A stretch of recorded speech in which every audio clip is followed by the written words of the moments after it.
All right, all right, all right. Shalom, Ahab, Wa Baraka. Coming back at you again with another lesson, another week, another step closer to the salvation of the children of Israel. Now, you guys, everybody, this is beautiful. This is like when the Exodus was happening in the beginning, during the time of Moses. People didn't believe what was going on in front of them. They couldn't believe their own eyes. Beautiful. It's beautiful. Because the way it's playing out right now, people are in denial, but they see the prophecies being fulfilled.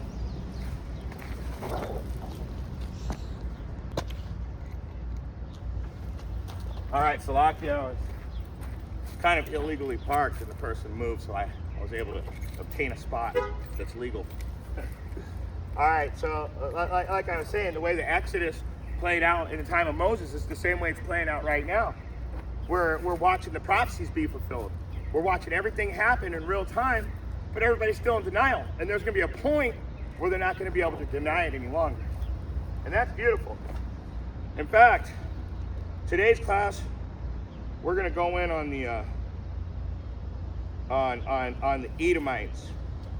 Why not, right? Luke chapter 17, KJV authorized. Of course.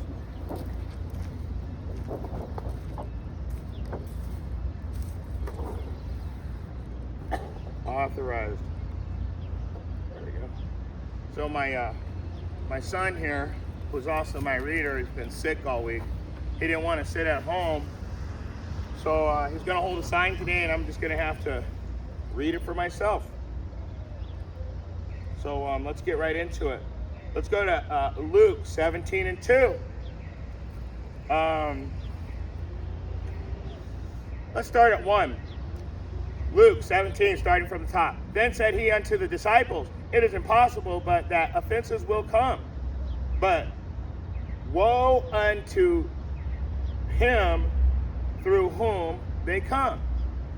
Destruction unto the person that brings offenses, if you can understand that. And now here's the important part for all you other nations and you Edomites. It were better for him that a millstone were hung about his neck and he cast into the sea than that he should offend one of these little ones. So the Edomites have gone above and beyond offense, more like rape, rob, and murder, stolen identity, and so on and so forth, etc., etc., etc. They've done everything. So this class is really going into that final warning going out to these Edomites that are about to be destroyed.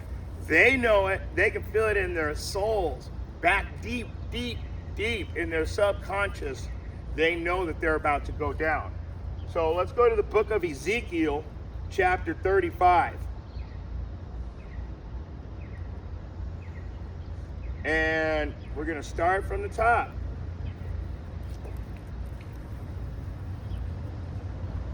And it reads, moreover, the word of Yahweh came unto me, saying, Son of man, set thy face against Mount Seir and prophesy against it, and say unto it, Thus saith the Lord Yahweh, Behold, O Mount Seir, I am against thee, and I will stretch out my hand against thee, and I will make thee most desolate.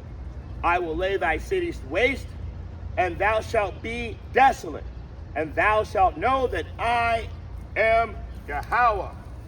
You got that? He's going to lay the cities desolate. So let's go ahead and get some precepts. Let's get Jeremiah chapter 51. And we're going to go right to the point, which I never do, in verse 25. So Jeremiah 51 and 25, and it reads, Behold, I am against thee, O destroying mountain, Mount Seir, what does Mount Seir represent? It represents the Edomites. I am against thee, O Mount Seir. Okay? I'm against thee, Salaki. Where was I? I'm sorry. Behold, I am against thee, O destroying mountain, saith Yahweh, which destroyeth all the earth, and which stretch out thine hand upon thee, and roll thee down from the rocks. I will make thee a burnt mountain. In other words, these Edomites, Mount Seir represents the Edomites and the Idumeans. Idumean is literally the Greek word for Edomite. And he says, I'm going to cook you. I'm going to cook your whole rulership. You all are all getting cooked. Okay? Let's jump around some more. Let's go to Nahum. Book of Nahum.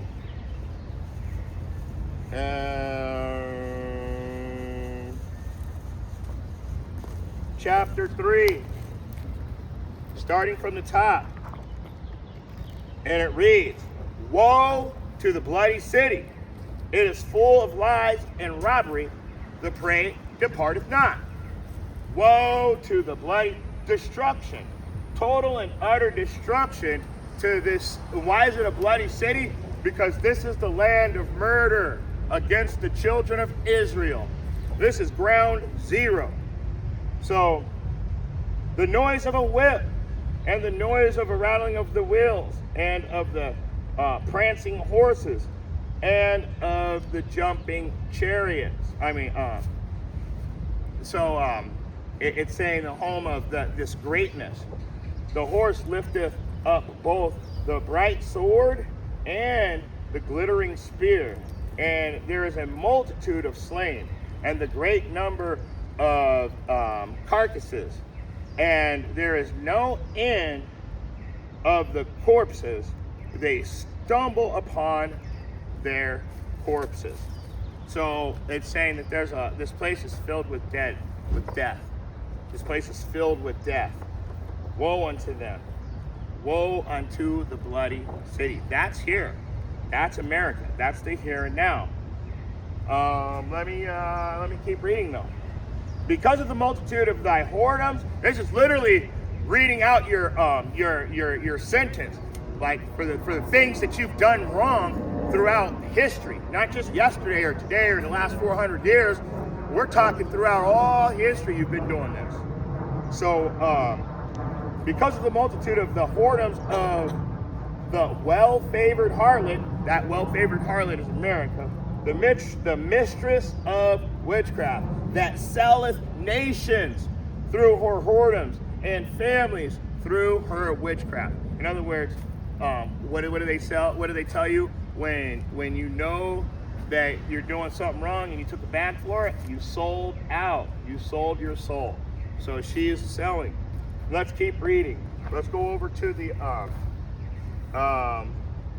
verse 5. Behold, I am against thee, saith Yahweh, the Shabbaoth, the Lord of hosts, and I will discover thy skirts upon thy face, and I will show the nations thy nakedness, and the kingdoms thy shame. So what's happening right now? Trump's a pedophile. Nobody's doing anything. All the other nations know it. He's starting wars to distract you. All the other nations are banding together with Iran right now. You gotta ask yourself, is this book real or is this book fake? These prophecies were written thousands of years ago, and now they're happening.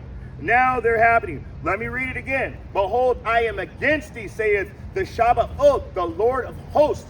I will discover thy skirts upon thy face. In other words, he's going to show your secret parts. In other words, all of those lies that you've been keeping from us for years are being exposed according to Scripture in a perfect, harmonious time frame, according to the way the Most High wants things done.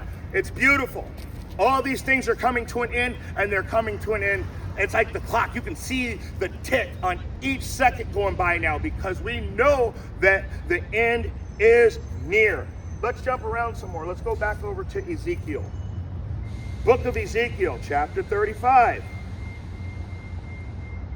Let's do it like this. Ezekiel 35, KJV authorized. We'll open 2. Boom. So, going back to verse 4 again.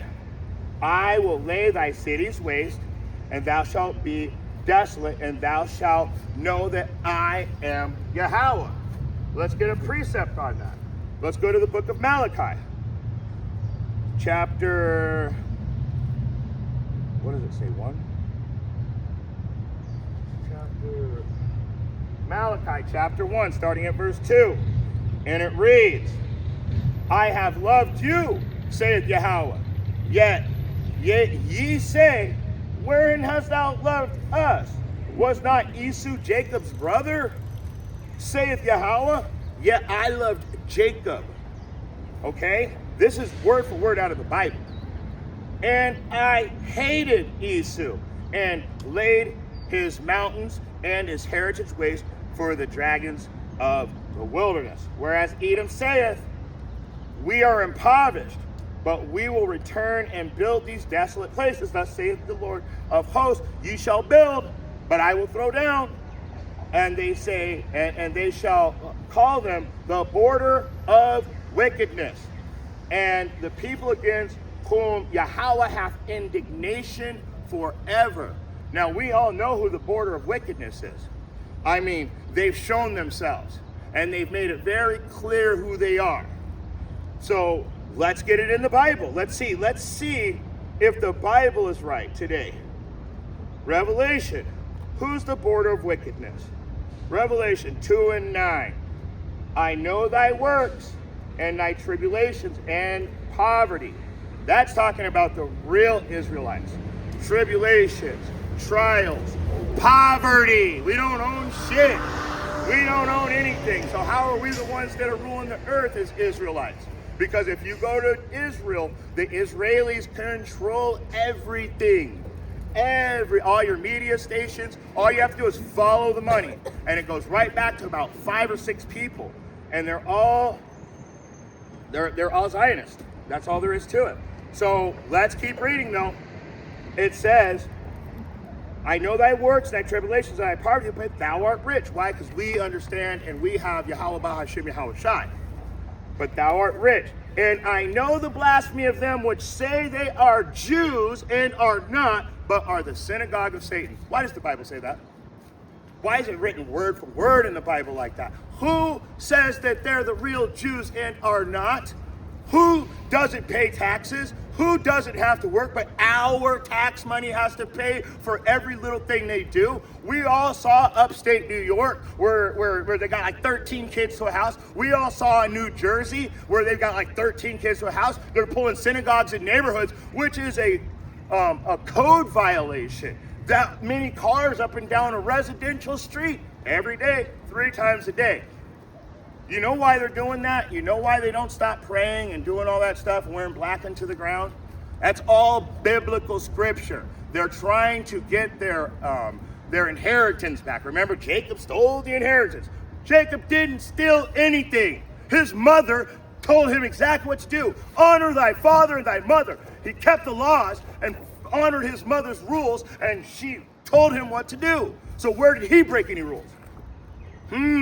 Right? Where did he break a rule? He didn't. He didn't do anything wrong. So they keep, but you know what? Let's stick with the subject today. We're going off on these Edomites. So let's go back into it. Jeremiah, we'll read it one more time and then we'll move on. Or Revelation chapter 2. And we'll read it one more time and move on. Where are we at? 3. You know what? Revelation chapter, we're gonna do this instead. Revelation chapter 3 and 9, and we're going to read this one word for word.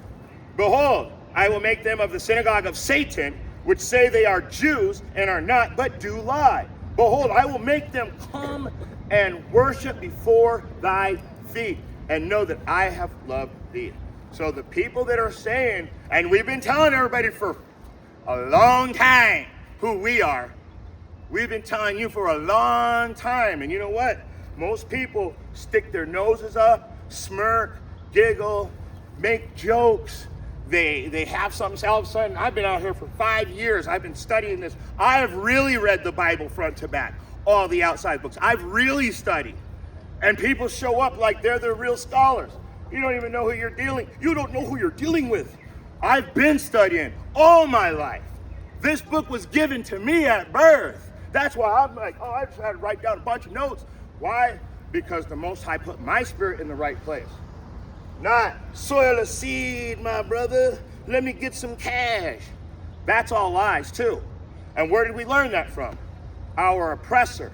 Because they retaught the Bible to us during slavery. That's why a lot of black people were like, nah, man, I ain't reading that white man slave Bible, because they gave us a book called it was literally called Parts of the Bible, or the Slave Bible.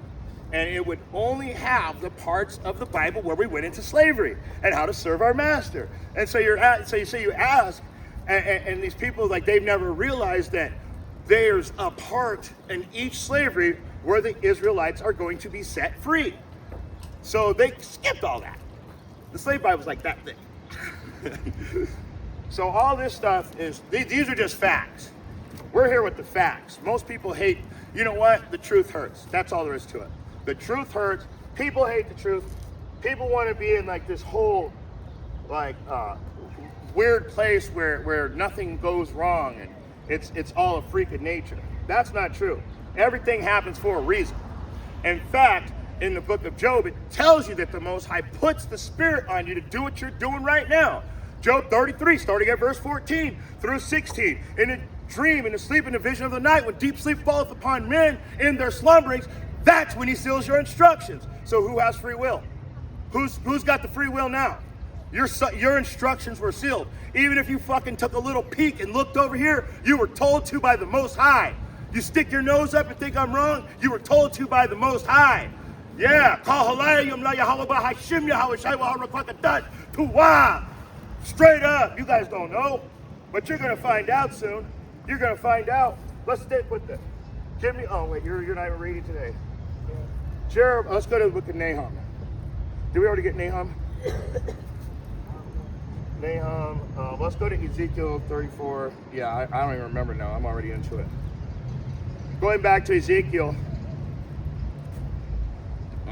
chapter 35. And it's going to get interesting. This just gets better. Ezekiel 35 and 4. I will lay thy cities waste, thou shalt be desolate, and thou shalt know that I am Yahweh. Because thou hast had a perpetual hatred, and hast shed the blood of the children of Israel by force for the sword in the time of their calamity. So when you go to Deuteronomy 28 and 15, it says, if thou wilt not come to serve the Lord and follow, well, I have to get it. And I'll tell you what that's talking about right there. Because we had a time of calamity. So in other words, we had a time where we were cursed, and when that curse is up, we're still in this position. We never get out of it. So what it's really talking about in the time of thy calamity, I got to remember again. Because out of perpetual hatred in the time of thy calamity. Oh yeah, Deuteronomy. Sorry. Salakia.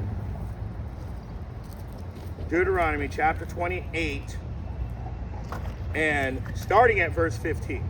So if you read 15 through 68, it's all the curses which line right up to this stuff right here, all the way to 68 that has the transatlantic slave trade, the yoke of iron upon thy neck. All that stuff is written word for word into the book of Deuteronomy chapter 28, starting at verse 15 through 68. But 15 is probably the most important verse before the curses, because it tells you why. It says, but it shall come to pass, if thou wilt not hearken unto the voice of thy Lord, of the Lord Yahweh, to observe to do all his commandments and his statutes which I command thee this day, all these curses shall come upon thee and overtake thee. That's why we're telling you, we're the real Israelites. We're the ones that are cursed. We can't even get a freaking job in this place, having all the credentials. Last hired, first fired, you name it. You name it. So, man, I keep losing my place.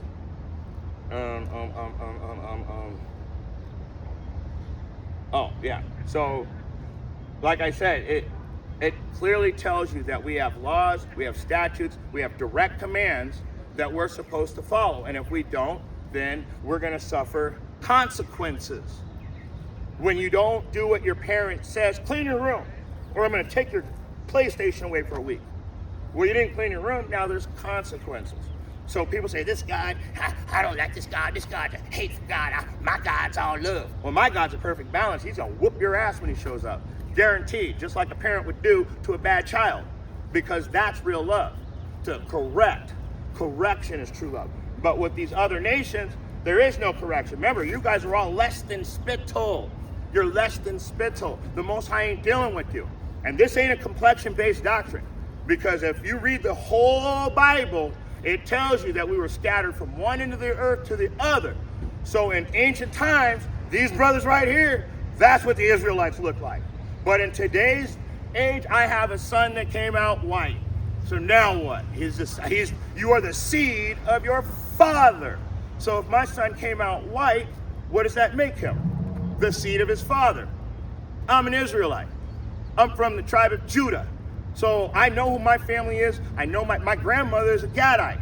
She's a straight up 100% Apache from the reservation. I know my family. And the Apaches were black. That's why they were so scared of them. Whoop that ass real quick, like a professional basketball player or football player or base or any sport. Whooping other people's asses back then was our sport. But anyway, going back into it. It says, where were we at? Man, one little breeze. See that? That's why I don't even put the posters out anymore. Every time we set up, it'll be a perfect day, and then Satan cometh immediately when the word is being sown and taketh away the word that was sown in your heart. That's the way it goes. That's how it goes. So let's just go back up. I forgot where I was even at now. I was in Revelation 2 and 9, 3 and 9, 28, 15. All right, let's get off Revelation now. We understand that we were the ones that are suffering curses. And so when it's talking about when the time of our calamity, the Edomites, they want their blessing back. So what do?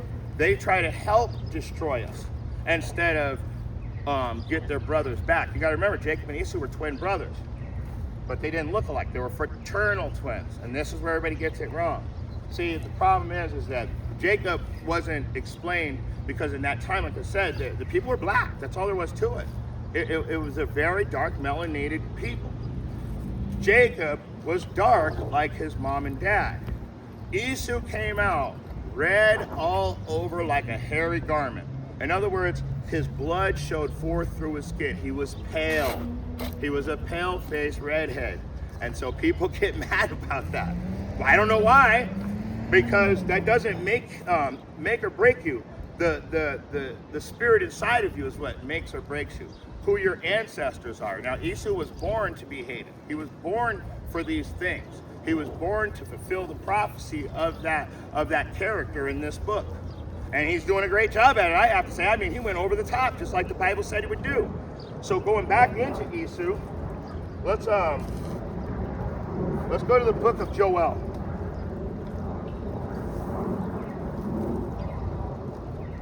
We're just gonna jump around some more.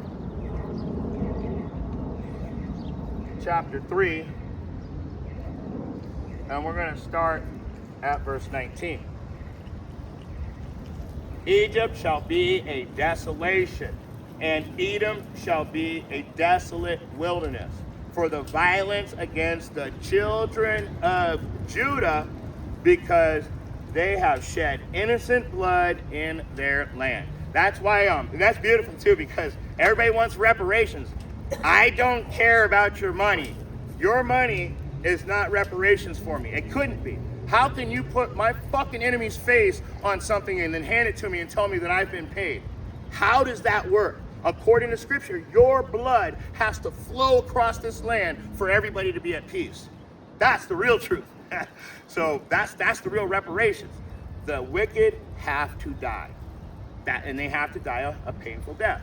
So when it talks about being thrown into the lake of brimstone and fire alive, it's actually saying that while they're alive, they're going to be hit with nuclear weapons and melted. That's why I told you your eyes are going to melt in their holes. What else can do that? What kind of heat, what kind of extreme heat does that? And we all saw the movie Terminator when the one woman was holding onto the fence, and then boom, and then all of a sudden everything melted off of her face. And all was left was her skull, and then that disintegrated. So, I mean, this is all in the Bible, though. They're just following scripture when they made that movie. When the lowly black woman who wrote that movie, who didn't get credit for it, but it's all right. Everything's coming out in the end. So that's the beautiful part about this book. There's nothing hidden that won't be brought to the light. So let's go to the book of, we'll go back to Joel, starting at verse 19. And Egypt shall be a desolation, Edom shall be desolate wilderness for the violence against the children of Judah, because they have shed innocent blood. But Judah will dwell forever. So the Most High chose a specific people to dwell forever in the land. And Jerusalem from generation to generation. For I will cleanse their blood that I have not cleansed. For the Lord dwelleth in Zion. In other words, what he's saying is that he's only dealing with the Israelites. All the other nations will become slaves unto the Israelites. And now, if you ever read the Bible, the Levitical law, there's laws. The slavery that we're in is not a Levitical law slavery. That's why it tells you that everybody's going to rejoice when righteousness is in rulership. You're going to have to serve your punishment, but when that's over, everybody's going back to their respective nations under the rulership of the Israelites, which will be done in righteousness according to Levitical law. So the place will be in harmony. This place will be in, and if you choose not to serve the Lord, then you'll be put to death. It says so. That's the real truth. But the Edomites, they've got to be extinct because there is no righteousness in them. And so let's stay with, let's move around some more. Let's go to Exodus.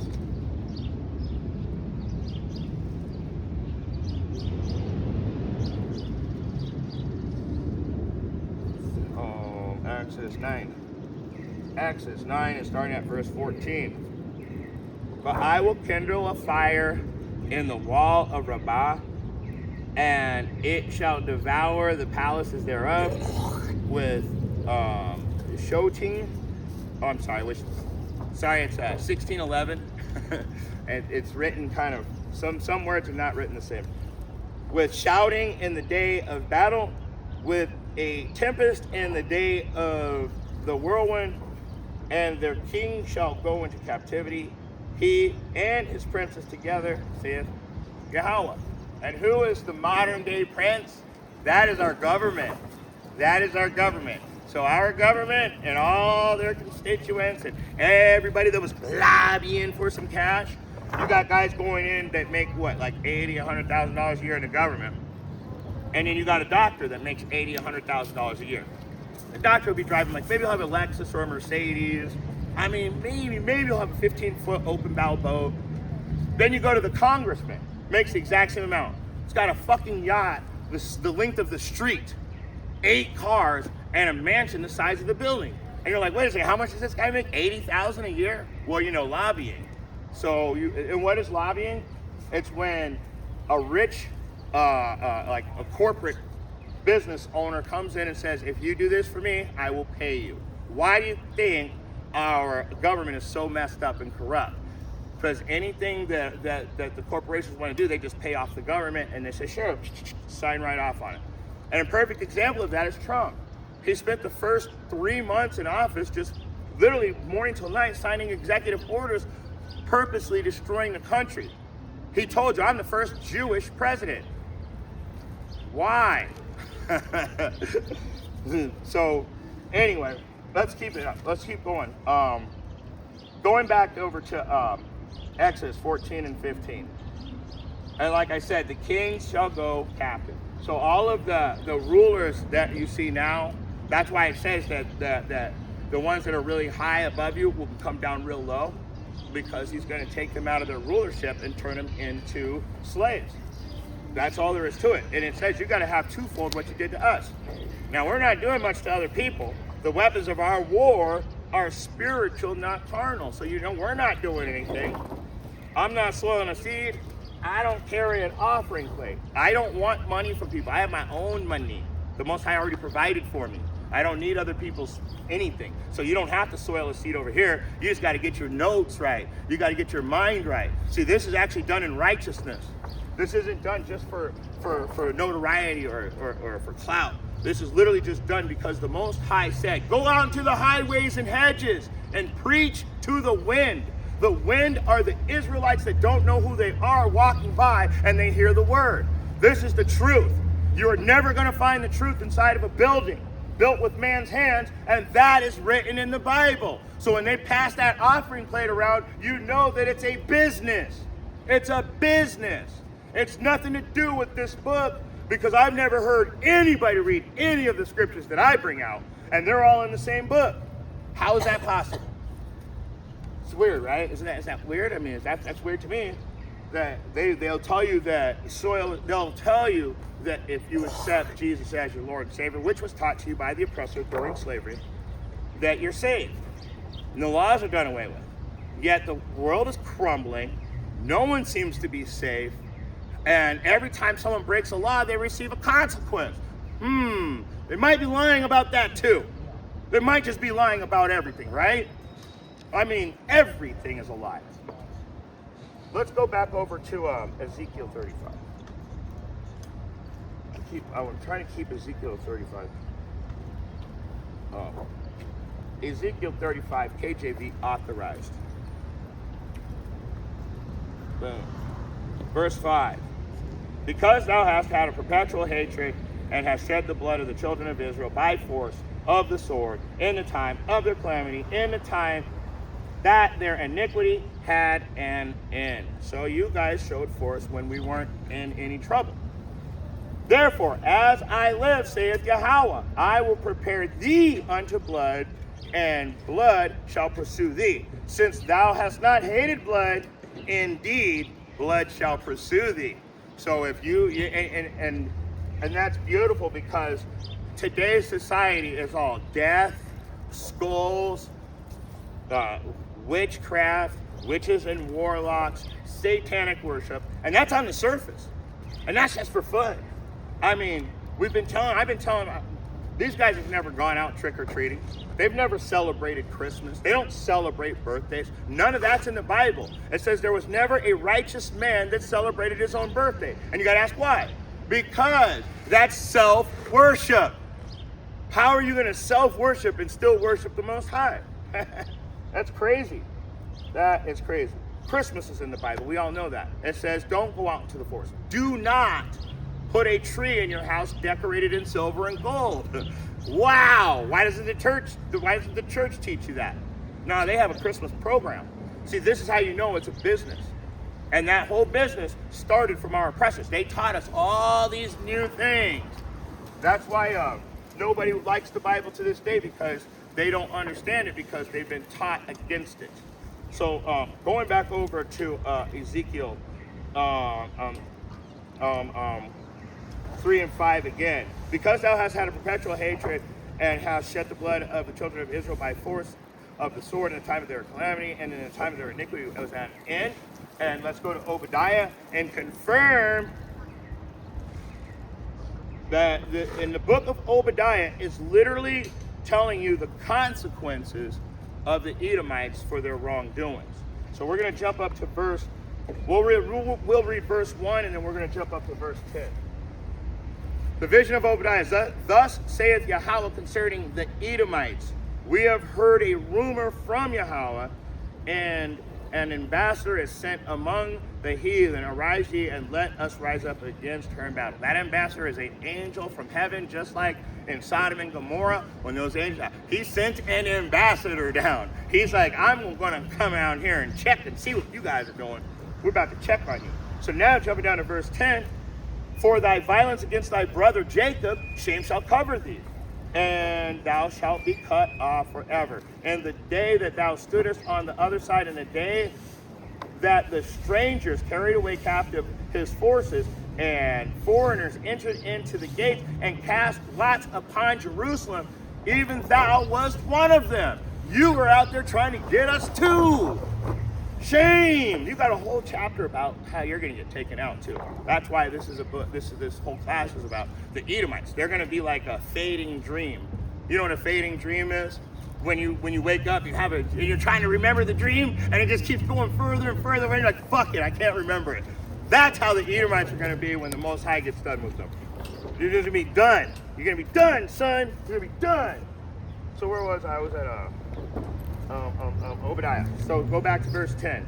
For thy violence against thy brother Jacob, shame shall cover thee, and thou shalt be cut off forever. Shalom, sister, or Akwa. And in the day that thou stoodest on the side, and in the day that the stranger carried away captive the forces, and the foreigners entered into the gates, and cast lots upon Jerusalem, even thou wast one of them. But thou shouldest not have looked on the day of thy brother in the day that he became a stranger. What? Stranger? Well, that goes into Isaiah 14, 1 and 2, when everybody has a debate about the stranger. Who became a stranger? Israel became a stranger. And that day when Israel became a stranger. Neither shouldest thou have rejoiced over the children of Judah in the day of their destruction. Neither shouldest thou have spoken proudly in the day of distress. But they did. And I lost my whole drink. I don't think I got one drink out of that. I'm so sad about my drink right now. So this is the thing. These prophecies right now are against our enemy. And our enemy, we're watching him slowly start to receive his reward for wickedness. I will do unto you as you have done unto the rest of the world. So let's go to the book of Psalms. Yeah, I like it better when you're able to read. I'll tell you right now. Book of Psalms, 137. Starting at verse 7. And the men of thy confederacy have brought thee even to the border. The men that were at peace with thee have deceived. Oh, wait, that's still Obadiah. Remember, O Lord, the children of Edom, the Edomites, in the day of Jerusalem, who said, raise it, even to the foundation thereof. So when it says raise it, it's actually saying either burn it to the foundations thereof, or destroy it to the foundations thereof. Just in case you guys are wondering. So raise it, even indeed to the foundations thereof. O daughter of Babylon, who art to be destroyed, happy shall he be that rewardeth thee as thou hast served us. Happy shall he be that taketh and dasheth thy little one's head against the stone. Actually, Salakia, dasheth thy little ones against the stone. And that's not talking about babies, that's talking about the descendants. So your descendants, he's going to be happy to destroy them and take them out because they've done nothing but wickedness from birth. It's from birth they've been wicked. And it even says that. The wicked are estranged from the womb. As soon as they're born, they go out doing wicked shit. Let's go to the book of Amos. Amos chapter 1. Whoops.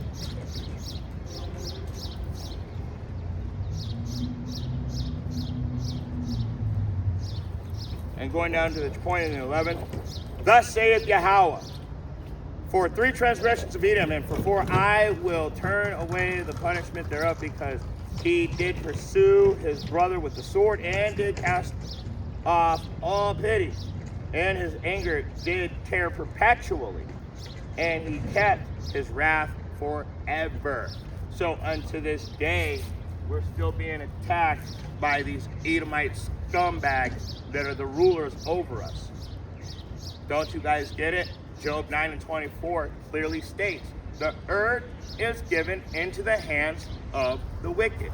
He covered the faces of the real judges, if not where and who is. If you can't figure out who the wicked is by now, you're probably the wicked yourself. And that's all there is to it. How could I be wicked? How could I be wicked? Verse 12. It says that I will send a fire upon Taman, which shall devour the palaces of Basra. And Taman is Taman. Taman is also one of the tribes of the Edomites. He's taking all of you Edomites out. There ain't going to be an Edomite left. Not a chocolate Edomite, not an Asian-looking Edomite, not an Arab-looking Edomite, I don't care, a Mexican-looking Edomite. If you're a fucking white Edomite, by default, Edomites, 90%, 95% of Edomites are white, by default. In this country, for sure. Because that's who we are always fighting against. That's who has the privilege over us.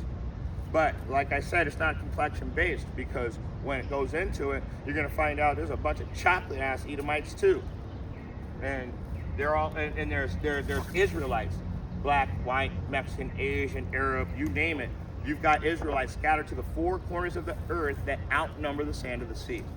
So, don't get it twisted.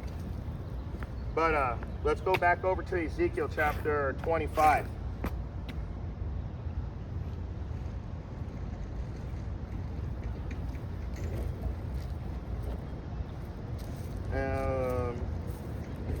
Starting at verse 12.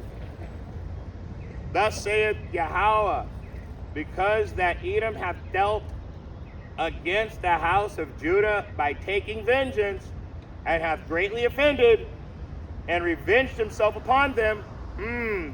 That sounds like the transatlantic slave trade. You revenged yourself upon them. Therefore, thus saith the Lord Yahweh, I will also stretch out my hand upon Edom, and cut off man and beast from it, and I will make it desolate. I will make it desolate from Taman. What I tell you? And they of Dedan shall fall by the sword. What, should I read one more? Should I read one more? Yep, I should. And I will lay my vengeance upon Edom by the hand of my people Israel. Did we tell you there's going to be the day that the Most High rises us up to whoop that ass? Let me read it again. And I will lay my vengeance upon Edom by the hand of my people Israel. And they shall do in Edom according to mine anger and according to mine fury. And they shall know my vengeance, saith the Lord Yahweh. So I already just told you the weapons of our war are spiritual, not carnal. But there's going to be a day. And I'm going to tell you about that day. Because Yahushua is going to be with us when that day comes. And that's all there is to it. He's going to lead the charge. And let's go back into it. There's a lot that's got to happen still before this earth is over. So you guys might as well get your popcorn out and get comfortable, because it ain't done yet. Isaiah chapter 63.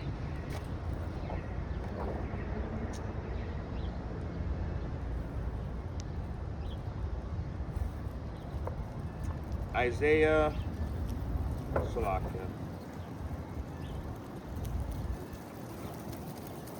There's the wind. See, I'm already standing on the I wasn't even going to deal with it today. Isaiah 63. As soon as we bring it, there won't be any wind at all while we're out here. As soon as I lay these posters on the ground, it instantly picks up. It's like it's just waiting for us to bring these. But next week we're going to have a solution.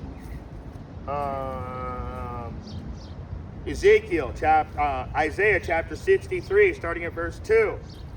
Wherefore art thou red in thy apparel, and thy garments like him that treadeth in the wine fat?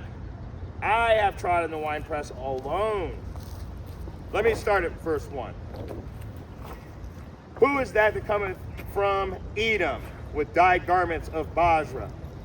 This that is glorious in his apparel, traveling in the greatness of the strength. I that speak in righteousness, mighty to save. Wherefore art thou red in thy apparel, and thy garments like him that treadeth in the wine fat? So why are you dressed like this? Why are you looking like this? And now let me make a point here. I have trodden the winepress alone, and the people there was none with me. So he did this by himself. Ain't nobody with him. I kill, I make alive, I wound, I heal. There is no God with me.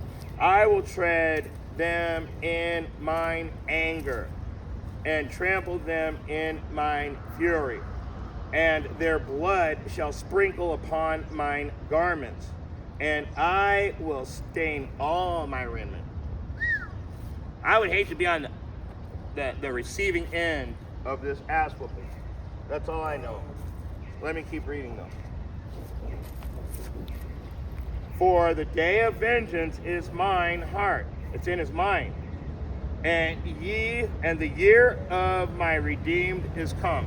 So that's what we're coming into right now. The year of the redeemed. We're gonna put this right here.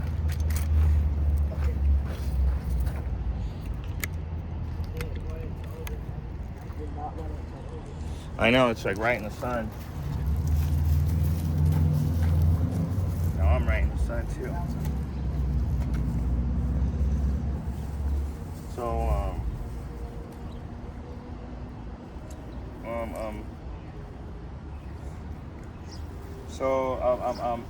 So let me read 4 again. The day of vengeance is in mine heart, and the year of my redeemed is come. We're coming into that right now. We're coming into that year of redemption, the year that we're going to be saved. And I looked, and there was none to help, and I wondered that there was none to uphold. Therefore mine own arm brought salvation unto me, and my fury it upheld me. Verse 6, and I will tread down the people in mine anger, and make them drunk in mine fury, and I will bring down their strength to the earth. He's saying he's literally explaining how he's going to take your power and strength away and grind you back into the earth, to humble you all the way back down to the dirt. Let's go back to Ezekiel chapter 35 and 6. So going back to Ezekiel 35 and 6, therefore as I live, saith Yahweh, I will prepare thee unto blood, and blood shall pursue thee. Since thou hast not hated blood, even blood shall pursue thee. Thus I will make Mount Seir desolate, and I will cut off it him that passeth out, and him that returneth. So he's saying that he's cutting everybody off in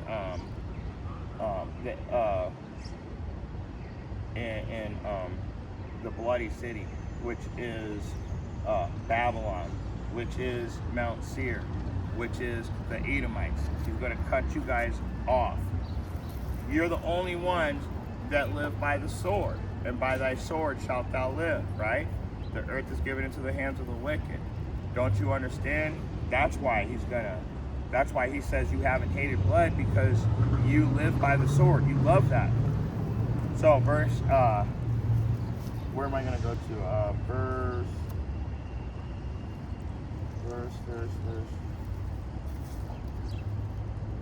What was I, 63? 2? Verse 6. I'm still in Ezekiel.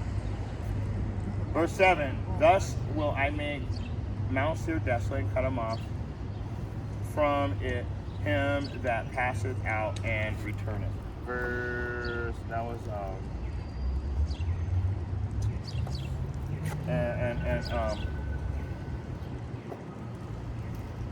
I want to get a precept on that. Let's go back to the book of Obadiah, because it goes right back in, because you've had a perpetual hatred, and thou hast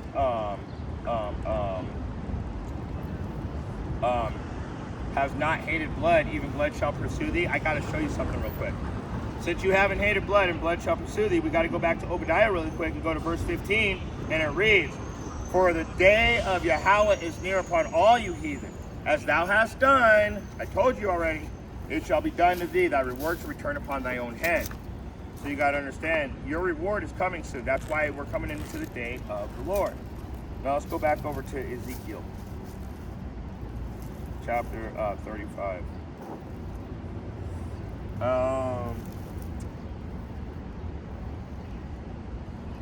let's go, wait, no. Yeah, let's read 6 again. Ezekiel 35:6. Therefore, as I live, saith Yahweh, I will prepare thee unto blood, and blood shall pursue thee, since thou hast not hated blood, indeed blood shall pursue thee. So let's get Ezekiel, let's get Revelation.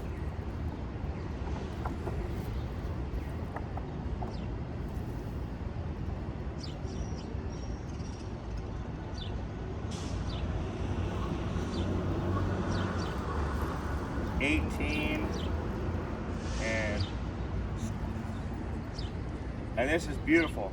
But start at verse 5. For her sins, and this is talking about Babylon, okay? We're in secret Babylon right now. For her sins have reached unto heaven, and Yahweh hath remembered her iniquities. Reward her even as she rewarded you. And double, remember I told you, you're going to pay twofold, and double unto her. Double according to her works. In the cup which she hath filled, fill to her double. It's talking about Babylon. It's saying, I told you, you're going to get twofold what you did to us. You're going to get that twofold what you did to us. Let me keep reading. How much she has glorified herself and lived deliciously, so much torment and sorrow give her. For she saith in her heart, her mind, I sit a queen and am no widow, and shall see no sorrow. So what do they tell you? Oh yeah, America's number one. We're the greatest country in the world. We got the greatest army in the world. We're the greatest number one, this, that, and the third. It says she has glorified herself and lived deliciously. That's what it's talking about. We've lived in the number one spot for 100 years at least. And we've lived deliciously. But we've as a nation, not us Israelites, because we're the ones that get all the torment and the sorrow. And she saith in her heart, I sit a queen and am no widow. In other words, she hasn't had or suffered any loss. She thinks that she's going to continue forever. And we know that that's also in the Bible, but he's going to be taken without hand, right? So we already know that that's getting ready to happen. So, one more. Therefore shall her plagues come in one day.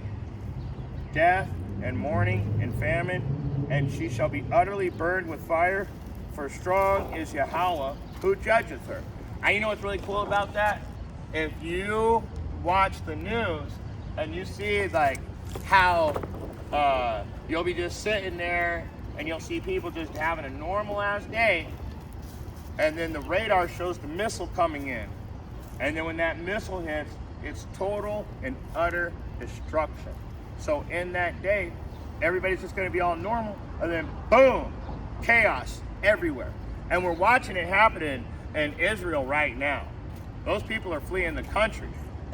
They are literally fleeing the country. Therefore shall her plagues come in one day. Just dropping missiles 24 hours a day on that place until it's gone. And those people that are calling themselves the Israelis, Jewish, they don't have a home. They've been kicked out of every country they went into. And if you ever heard one of Hitler's speeches in English, it'll fucking shut you down. It'll shut you down. You would swear that he was an activist for our people. But it's in German, so you think he's saying all these crazy mean things.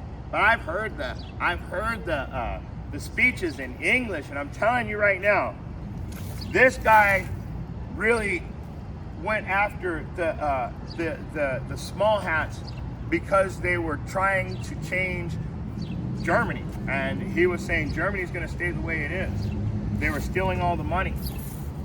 That's what they do. They come in and imply they push their culture on everybody. Let's go back over to Ezekiel 35 again. We're almost through this.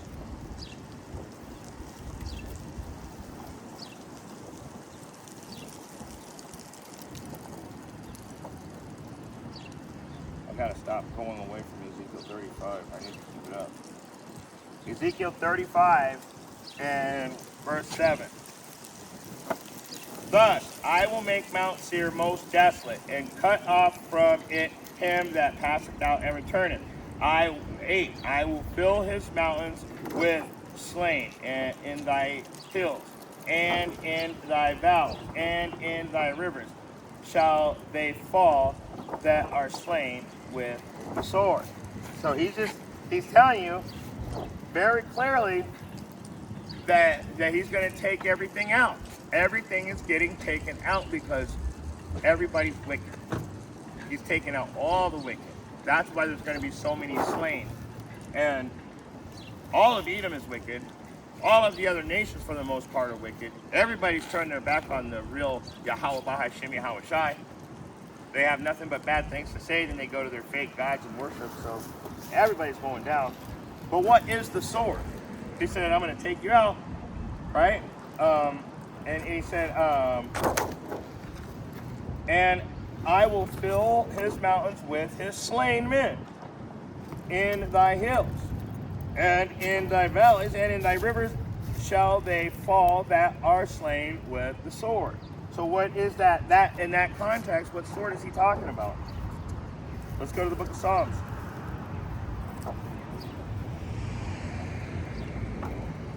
Um, 64.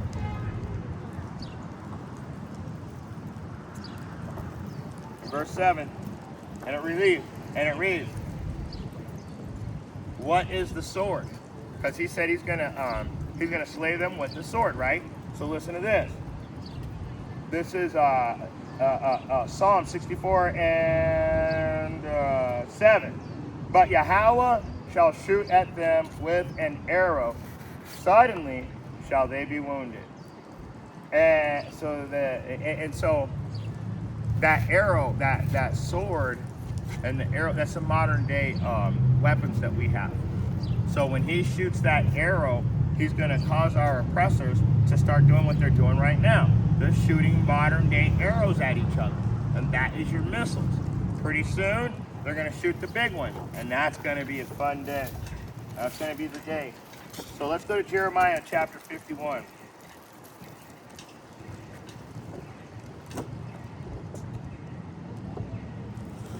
Man, I can't believe I knocked over my whole drink without even getting one drink. Starting from the top. Jeremiah 51, starting from the top. Thus saith Yahweh, behold, I will rise up against Babylon, and against them that dwell in the midst of them that rise up against me, a destroying wind. That's beautiful. So he's going to take out Babylon and all the people that agree with this weird Babylonian society we live in. They're all going to get taken out. I love this book, because this book is literally telling us what's going to happen next. Then it happens next. And then everybody denies it. Freak of nature. Mother nature. There's no mother nature in the Bible. But they'll have a freak of nature or mother nature. That's all these different statements. But never the Most High did these things. Remember what it says in Deuteronomy 32 and 39. I am he. There is no God with me. I kill. I make alive. I wound. I heal. There is no God with me. He is doing all of this. He is doing it all. So, Psalms 64, Jeremiah 51 and 1. Saith the Lord, behold, I will raise up against Babylon and against them that dwell in the midst of them that rise up against me a destroying wind. And I will send upon Babylon fanners that shall fan her and shall empty her land. And in the day of trouble, they shall be against her round about. Well, we got to understand what the word fanners means. What's the biblical definition of fanners?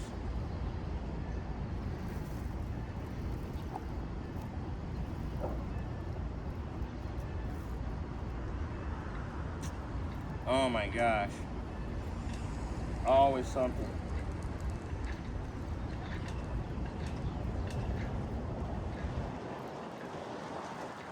What is the biblical definition of fanners? Jeez, man. Every time. So,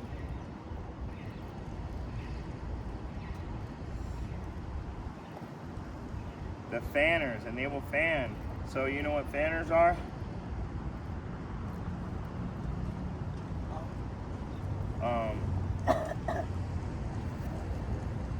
Fanners, they separate grain from chaff. So he'll send down the fanners. So let's go and get that in the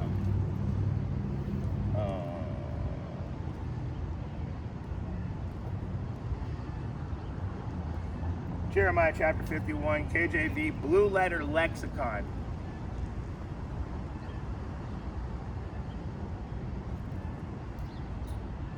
Let's get it in the lexicon. Let's go to the Strong's. And he said fanners, that's H2114. It's the pronunciation is zur. To be strange, to be a stranger, to become estranged, to be another strange, foreigner, enemy. Enemy. That's why I needed to get it. Because in this context, it's to be a stranger or to be alienated. He's going to have the fanners and clear the place out. He's going to turn everybody, he's going to alienate the place. Let's go back into it. Verse 2. And I will, verse 3.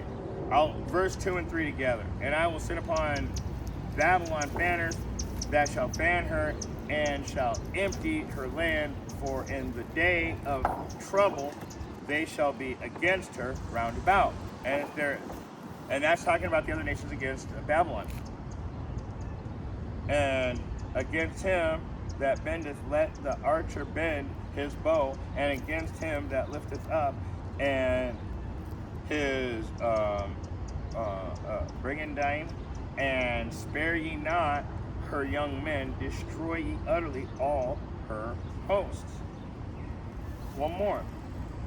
Thus the slain shall fall in the land of the Chaldeans, and they that are thrust through in her streets. And the Chaldeans also represents the Edomites.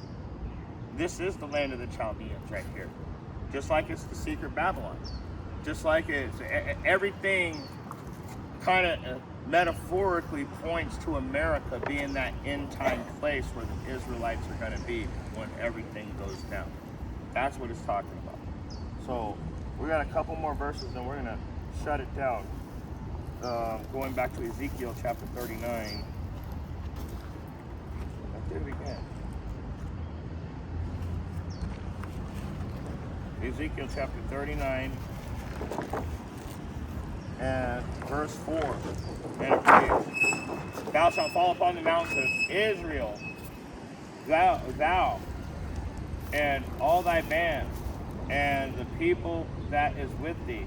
I will give thee unto the ravenous birds of every sort, and to the beasts of the field to be devoured. Thou shalt fall upon the open field, for I have spoken it, saith the Lord. He's telling you, so it's just a warning. That's why I said it's a warning to the Edomites. Maybe that's what I'll call this class. This is probably like going to be like one of the last warnings to you Edomites before the Most High takes you out. But really, there's nothing you can do about it. There's nothing you can do.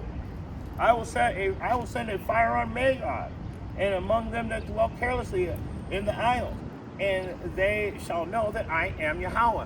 Do you even know who Magog is? It's Russia. So just remember that. And so, is there a fire in Russia? Are they fighting? The whole earth is fighting right now. They're all going to be fighting each other. They're all going to fight against. They're going to get tired of the whore. That's Babylon, secret Babylon. They're going to come together against her. But when everybody's fighting, Yahushua is going to show up. And they're all going to stop fighting each other to try and fight against Yahushua. And that's when shit's going to happen.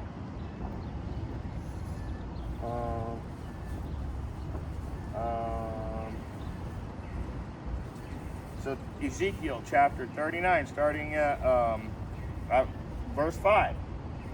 Thou shalt fall upon the open field, for I have spoken it, saith Yahweh, and I will send a fire of Magog among them that dwell carelessly in the isles, and they shall know that I am Yahweh. Going back over to Ezekiel 35.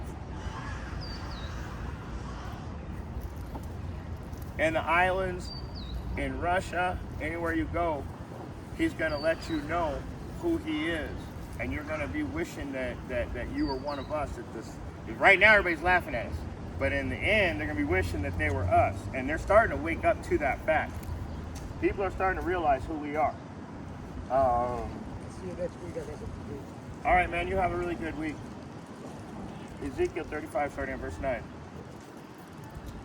I will make you perpetual desolations, and the cities shall not return, and ye shall know that I am Yahweh, because thou hast said these two nations and these two countries shall be mine, and we will possess it, whereas Yahweh was there. So those two nations represent the northern and southern kingdoms, and the Most High is with us. And you said that you're going to take us out and possess us. And so he's saying he was with us. So let's keep going.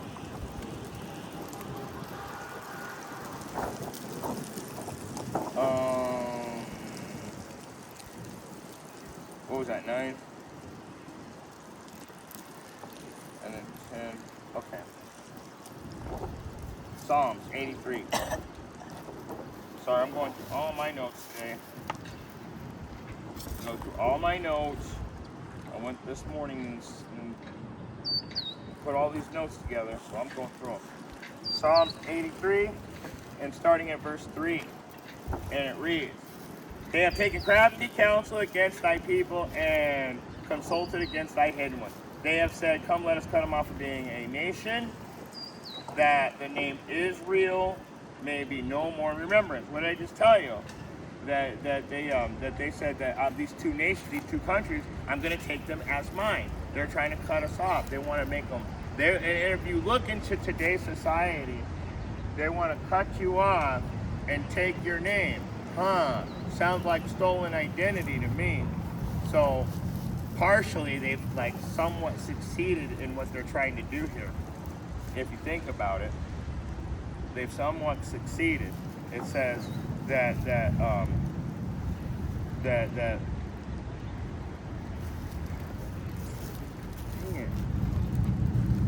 Slovakia.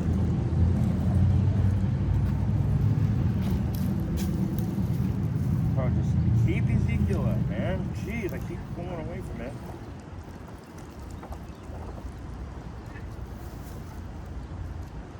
So here it is. It says that you will possess these two nations, that you will make them your nations. And so when you go back over to Psalms 83, it says, come, let us cut them off from being a nation. So you're thinking that you're actually going to pull this off. You're thinking to take us out, and for the most part, what you've done is you've taken us out and then replaced us with yourselves. Come, let's cut them off from being a nation, that the name Israel may be no more in remembrance, for they have consulted together with one consent. They are confederate against thee. And what does confederate mean? That they're all in they're all working together against you. They're all in alliance.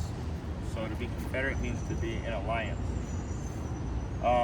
The tabernacles of Edom and the Ishmaelites, and Moab, and the Hagarenes, Gabal, Ammon, Amalek, the Philistines, with the inhabitants of Tyre, Ashur, also is joined with them. They have hope in the children of Lot, Salah.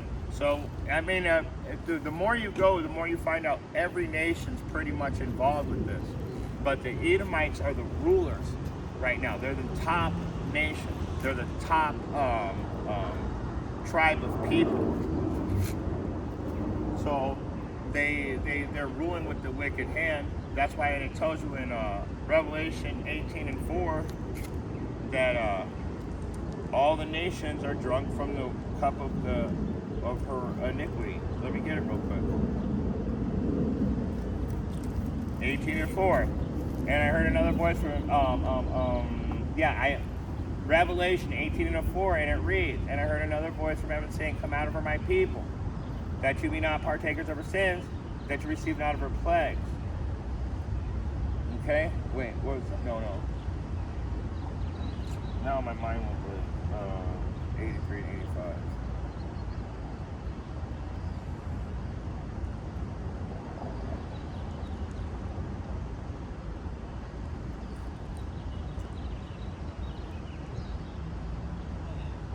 They have hope in the children of God. Now I forgot what I was saying, guys.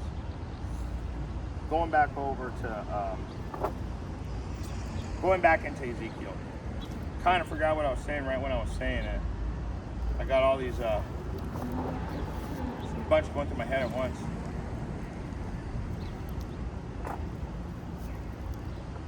Okay, Ezekiel 35 and 11. Therefore, as I live, saith Yahweh, I will indeed do according to thine anger and according to thine evil which thou hast used out of thine hatred against them. And I will make myself known amongst them when I have judged thee. So he's going to let you know exactly who he is when he puts his judgment on you. So he's going to do according to his anger. Now I showed you where he said at a certain point, he's even going to have the Israelites come and take you out. I'm going to use my own people to do it. Matthew chapter 7.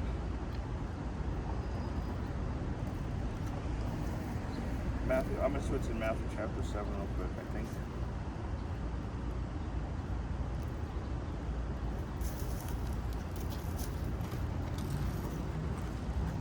Ooh.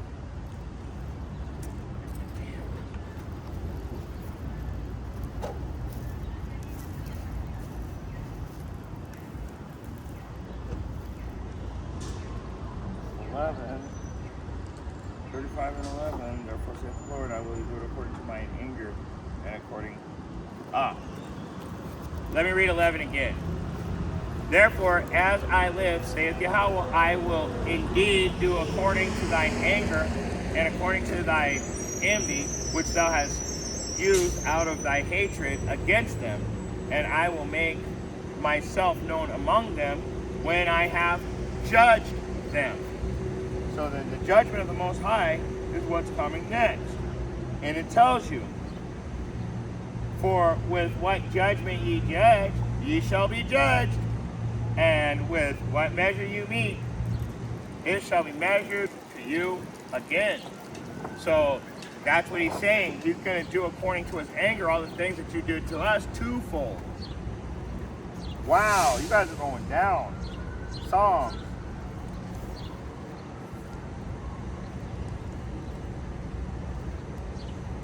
And my mouth is so dry, I wish I didn't lose my drink.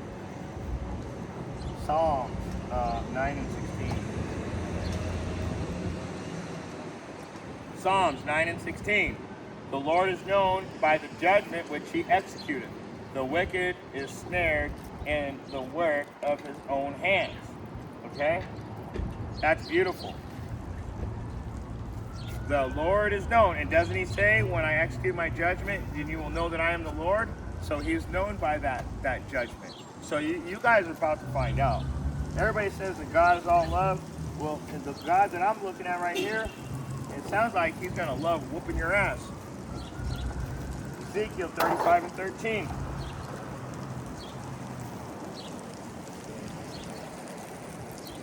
And it reads, thus with your mouth you have boasted against me, and have multiplied your words against me.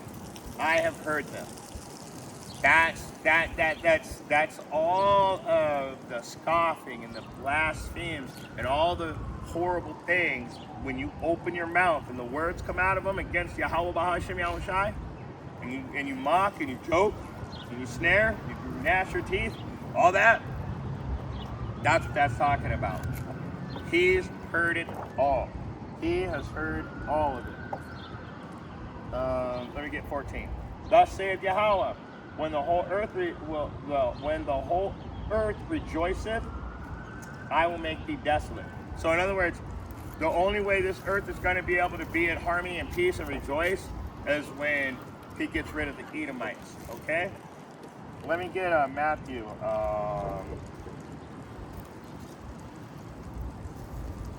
I'm sorry, 2 Thessalonians.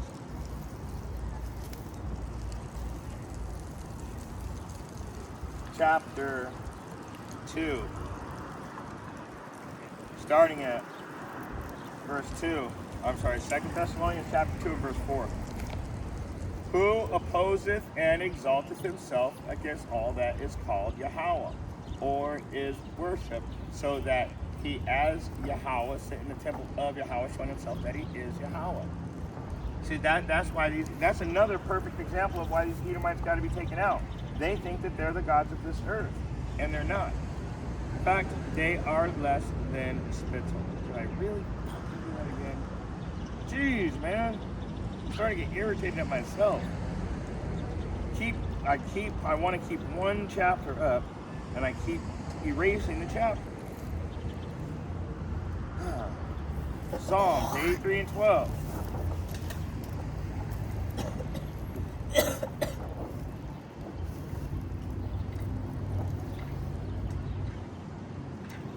And it reads,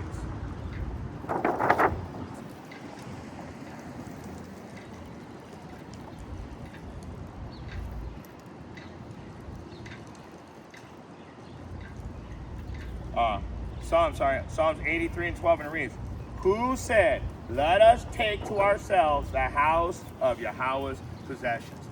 Well, I mean, that was the Idumeans.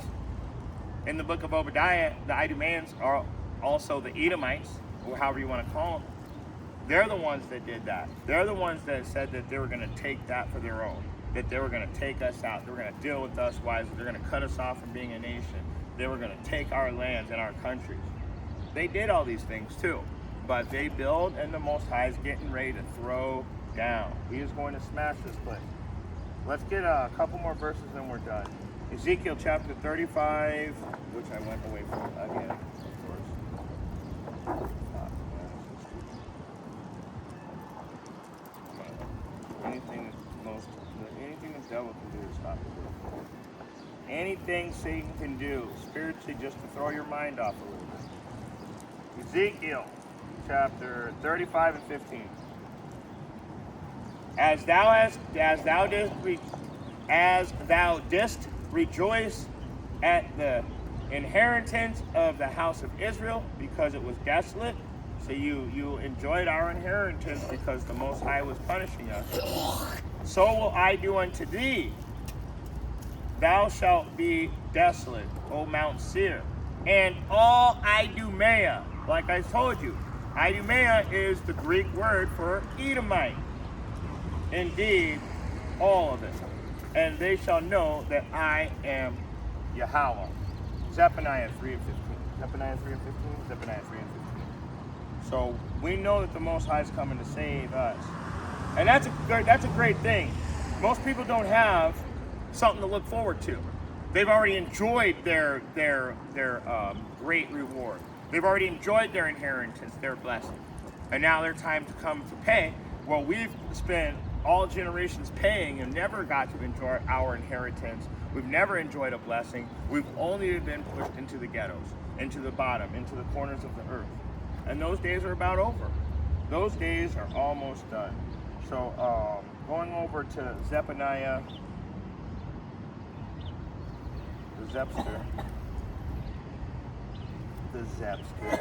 Zephaniah 3 and 15. And it reads, the Lord hath taken away thy judgments. That's what's happening right now. He's moving to the spot where he's judging our oppressor and he's removing our judgment. The Lord hath taken away thy judgments and hath cast out thine enemy. Beautiful. Because the enemy is the one with the sword that's been judging you the whole time. The King of Israel, indeed, O Yahweh, is in the midst of thee. Thou shalt not see evil anymore. When this is over, we're not going to see evil anymore. But our enemy has to be destroyed. Our reparations is when their blood flows across this earth, not when they give you fiat currency with a picture of their face on it. That ain't shit. That means you're getting dead. You're getting lied to. One more verse. Revelation 22 and 12. Behold, I come quickly. My reward is with me to give every man according as his work shall be. That includes you fucking Edomites. You're going to get rewarded for your works too. What's that? Did I say that right? Let me get that. Let me pull it up. Because I want to read the verse correctly. That's for sure. I'm pretty sure I roughly paraphrased that one. So let's go to Revelation 22:7. Behold, I come quickly. Blessed is he that keep the sayings of the prophecy of this book. So to all my Israelite brothers and sisters, your blessing comes right here from following these instructions. Very basic. Jumping up to verse 12. And behold, I come quickly. Again, he's telling you, he's coming quick. And my reward is with me to give every man according as his work shall be. So whatever you're doing, I don't care whether you're good or evil. Whatever you're doing, that's what the Most High is going to repay you with in judgment. And that's all there is to it. So if you got eyes to see and ears to hear, I hope you got something out of this message. Facing the east, I want to give all praise, honor, and glory to Yahweh, Bahashem, Yahushai, Bahashem, B'Bakadash, and double honors to the elder apostles, prophets, and the teachers over at GMS that have been bringing out this 100% truth for the last 30 plus years. Salutations to all the sincere Ak Yahweh Akwad.